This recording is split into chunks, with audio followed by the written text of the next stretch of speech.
होता है। हमारे कंधे का या हमारे शोल्डर का एक खास तरह का एक ढांचा होता है जिसमें हड्डियाँ, मसल्स यानी मांसपेशियाँ और लिगामेंट्स एक साथ काम करते हैं। फ्रोजन शोल्डर से कैसे बचें? नमस्ते, मैं डॉक्टर एकता चोटाई। क्या आपको या आपके जानने वालों को कभी कंधे में बहुत दर्द महसूस हुआ है, या फिर कमीज़ पहनने में, कपड़े पहनने में, या हाथ पीछे करने में बहुत दिक्कत होती है, या फिर हाथ ऊपर करने में परेशानी होती है? ये फ्रोजन शोल्डर की समस्या हो सकती है।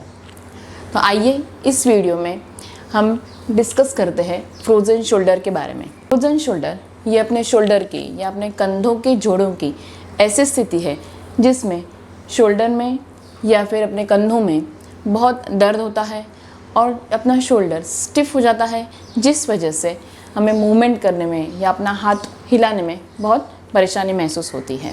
तो आइए हम देखते हैं कि फ्रोजन शोल्डर आखिर क्यों होता है। शोल्डर में चोट लगने के बाद या फिर कुछ सर्जरी हो जाने के बाद लंबे समय तक अगर शोल्डर की कुछ मूवमेंट नहीं की गई हो तो फ्रोजन शोल्डर संभव है। कोई बीमारियां जैसे डायबिटीज़ के मरीज़ में फ्रोजन शोल्डर होने की संभावना अधिक होती है। दूसरी अन्य बीमारियां जैसे hypothyroidism, hyperthyroidism, stroke, Parkinson's disease, इसमें भी फ्रोजन शोल्डर होने की संभावना ज़्यादा है।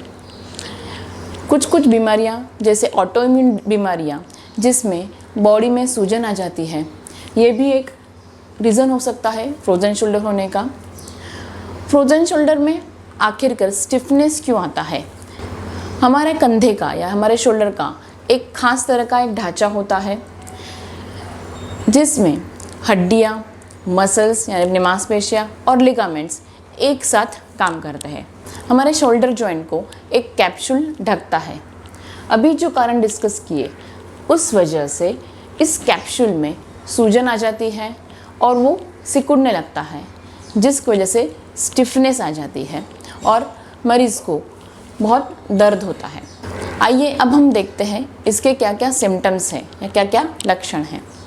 फ्रोजन शोल्डर के सिम्टम्स 3 स्टेज में उसको डिवाइड किया गया हुआ है। पहला स्टेज इज फ्रीजिंग स्टेज।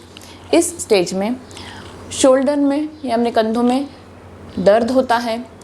ये दर्द ज़्यादातर रात को महसूस होता है और मूवमेंट करने में थोड़ी सी परेशानी होती है।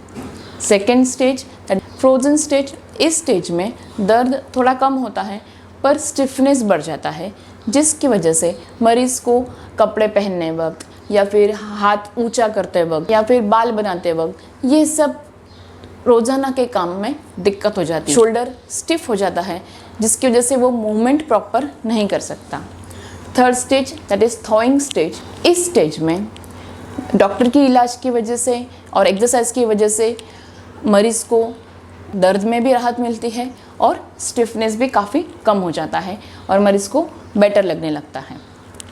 फ्रोजन शोल्डर से कैसे बचें? शोल्डर की रेगुलरली एक्सरसाइज करें।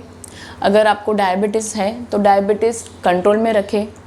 कौन सी भी सर्जरी के बाद डॉक्टर की सलाह से शोल्डर की अपने हाथ की मूवमेंट तुरंत चालू कीजिए। आप उस वक्त फिजियोथेरेपिस्ट की भी सहायता ले सकते हैं। बहुत ज़्यादा स्टिफनेस है, बहुत ज़्यादा दर्द है तो प्लीज़ अपने डॉक्टर से कंसल्ट कीजिए। होम्योपैथी में भी काफ़ी दवाइयाँ हैं जैसे सैंग्विनेरिया, फेरमेट, कल्केरिया काब, जो फ्रोजन शोल्डर में काफ़ी हेल्पफुल साबित हुई है। होम्योपैथिक दवाइयाँ आप अपने होम्योपैथिक डॉक्टर को कंसल्ट करने के बाद ही लीजिए। हमसे कंसल्ट करने के लिए आप हमारी वेबसाइट www.jenicorhomeopathy.com पर भी विज़िट कर सकते हैं।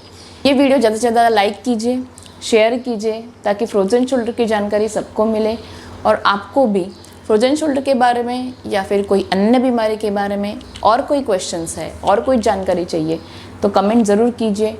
आप सबके सवालों के जवाब देने की मेरी पूरी तरह से कोशिश रहेगी। Thank you.